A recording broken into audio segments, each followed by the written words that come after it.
ഇത് നമ്മൾ സ്യൂട്ടോൻ്റെ ഒരു ഫസ്റ്റ് ഓർഡർ 3-വേ ക്രോസ് ഓവറാണ്. ഇതൊരു ബോക്സ് ഉണ്ടാക്കിയ ഒരാൾ വാങ്ങിയാണ് കൊടുന്നതാണ്. ആ ബോക്സിലേക്ക് ഇതൊരിക്കലും മാച്ചിങ് അല്ല. ബോക്സ് 2 ആണ്, ഇതാണെങ്കിൽ 3 ആണ് ക്രോസ് ഓവർ വരുന്നത്. ഇതിൻ്റെ കട്ട് ഓഫ് പറഞ്ഞാൽ 1000 ഹെഡ്സ് ടു 1000 ഹെഡ്സിലൊരു കട്ട് ഓഫും 3000 ഹെഡ്സിൽ, അതായത് 1000 ഹെഡ്സ് വരെ നമ്മളെ വൂഫർ വർക്ക് ചെയ്യും. പിന്നെ 3000 ഹെഡ്സ് വരെ മിഡ് റേഞ്ച് വർക്ക് ചെയ്യും. പിന്നെ 3000 ഹെഡ്സിൻ്റെ മുകൾക്ക് ട്യൂട്ടർ വർക്ക് ചെയ്യുന്നുള്ള രീതിയിലാണ് വരുന്നത്. ഫസ്റ്റ് ഓർഡർ ആയതുകൊണ്ട് അത്ര കൃത്യമായിട്ടുള്ള കട്ട് ഓഫ് ആവില്ല. പിന്നെ ഇതിൻ്റെ കണക്ഷൻ വരുന്നത് ഇതൊരു 0.22 EF ഒരു കപ്പാസിറ്ററാണ്. ഇത് ട്യൂട്ടർക്കുള്ളതാണ്. അതേപോലെ ഇവിടെ ഒരു 5.6 നോൺ പോളർ കപ്പാസിറ്റർ.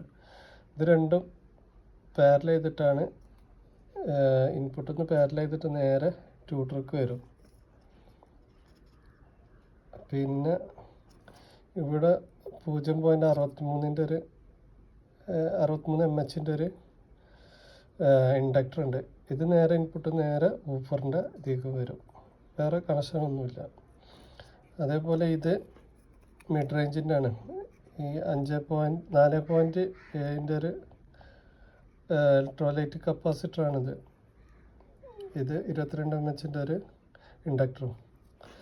ഇത് ഈ കപ്പാസിറ്ററിന് നേരെ ഇൻഡക്ടർക്ക് വരും, ഇൻഡക്ടറിൽ നിന്ന് നേരെ വൂഫർക്ക്, മിഡ് റേഞ്ചിക്ക് പോകും.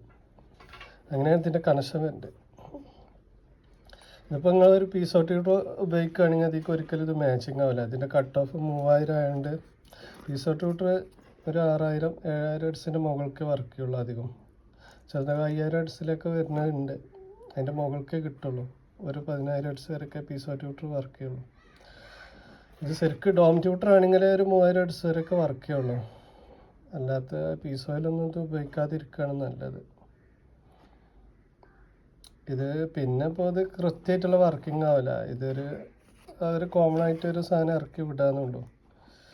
ഇതെന്താ വെച്ചാൽ ഇമ്പിഡൻസ് 3-വേ ചെയ്യുമ്പോൾ ഇമ്പിഡൻസ് 2 ഫോറംസ് വൂഫർ വെക്കുമ്പോൾ നിങ്ങൾക്ക് ഒരു ഫോറംസിലൊരു വൂഫറും ഫോറംസിലൊരു മിഡും അതേപോലെ തന്നെ ട്യൂട്ടറും കൊടുക്കുമ്പോൾ അതിൻ്റെ ഇമ്പിഡൻസ് വ്യത്യാസം വരും.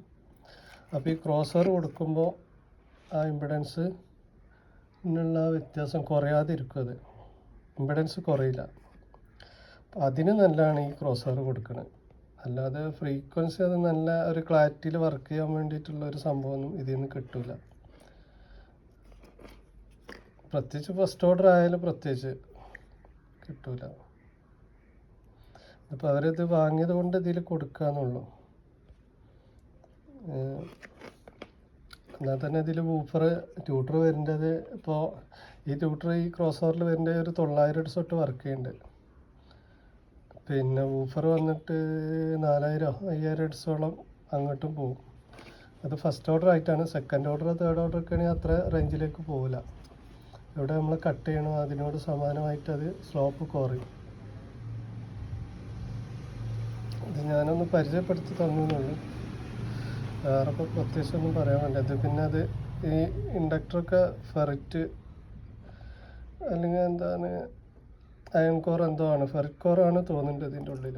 അപ്പോൾ കുറഞ്ഞ ഈ കോപ്പർ ഇതിനാവശ്യം വരുള്ളൂ. അത്രയും MH കിട്ടാൻ വേണ്ടിയിട്ട്, ഇൻഡക്റ്റൻസ് കിട്ടാൻ വേണ്ടിയിട്ട് കുറഞ്ഞ കോപ്പറിൻ്റെ ആവശ്യമേ വരുള്ളൂ. അതുകൊണ്ടാണ് ഇതിൻ്റെ സെൻറ്ററിൽ വേണ്ടിയില്ലേ ഇത് ഫെറിറ്റ് കോറോ അല്ലെങ്കിൽ അയൺ കോറോ എന്തോ ആണ്. പിന്നെ ഈ ഇലക്ട്രോലൈറ്റിക് കപ്പാസിറ്റർ ഒരിക്കലും ക്രോസ് ഓവറുകളിൽ ഉപയോഗിക്കരുത്, നോൺ പോളർ ഉപയോഗിക്കണം. ഇത് സീരീസ് ചെയ്ത് കൊടുത്താലും ഇപ്പോൾ ഇലക്ട്രോലൈറ്റിക് കപ്പാസിറ്ററിൻ്റെ നെഗറ്റീവ് സീരീസ് ചെയ്ത് കൊടുത്താലും ഒരിക്കലും നമ്മളെ നോൺ പോളർ കപ്പാസിറ്ററിൻ്റെ ക്വാളിറ്റി അതിൽ നിന്ന് കിട്ടില്ല. എപ്പോഴും നോൺ പോളർ കപ്പാസിറ്റർ അല്ലെങ്കിൽ അതിനായിട്ട് ഇറങ്ങുന്ന ക്രോസ് ഓവർ കപ്പാസിറ്ററുകൾ ഉപയോഗിക്കണം, നല്ല കൃത്യമായിട്ടുള്ള ഓഡിയോ ക്വാളിറ്റി കിട്ടുള്ളൂ.